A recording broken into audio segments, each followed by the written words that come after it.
പത്രോസിനെ മറ്റു ശിഷ്യരോടുകൂടി കല്ലറയ്ക്കടുത്തേക്കുവാൻ അവരിൽ നിന്ന് ഒരുമിച്ച് ഓടി കല്ലറയുടെ അടുത്തേക്ക്.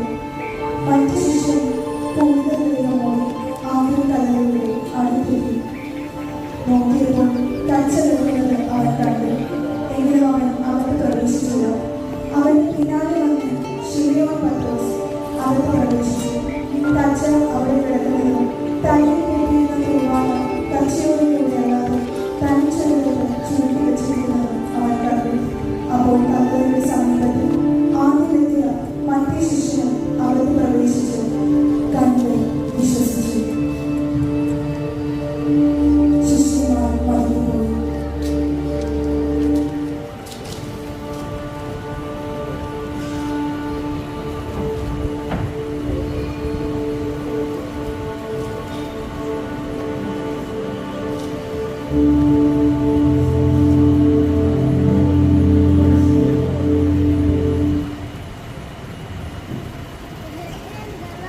മറിയം കല്ലറയ്ക്ക് മുന്നിൽ കരഞ്ഞുകൊണ്ടിരുന്നു.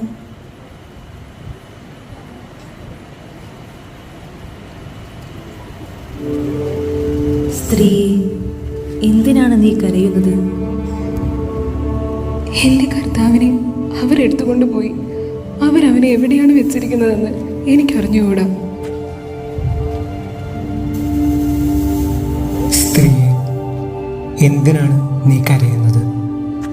നീ ആരെയാണ് അന്വേഷിക്കുന്നത്? പ്രഭു, അങ്ങ് അവനെ എടുത്തുകൊണ്ട് പോയെങ്കിൽ എവിടെ വെച്ചതെന്ന് എന്നോട് പറയുക. ഞാൻ അവനെ എടുത്തുകൊണ്ട് പോയിക്കൊള്ളാം.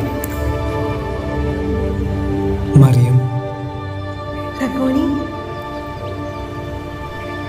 നീ എന്നെ തടഞ്ഞു നിർത്താതിരിക്കുക. എന്തെന്നാൽ ഞാൻ പിതാവിൻ്റെ അടുത്തേക്ക് ഇതുവരെയും കയറിയിട്ടില്ല. നീ എൻ്റെ സഹോദരന്മാരുടെ അടുത്ത് ചെന്ന് അവരോട് ഞാൻ എൻ്റെ പിതാവിൻ്റെയും നിങ്ങളുടെ പിതാവിൻ്റെയും എൻ്റെ ദൈവത്തിൻ്റെയും നിങ്ങളുടെ ദൈവത്തിൻ്റെയും അടുത്തേക്ക് ആരോഹണം ചെയ്യുന്നു എന്ന് പറയുക.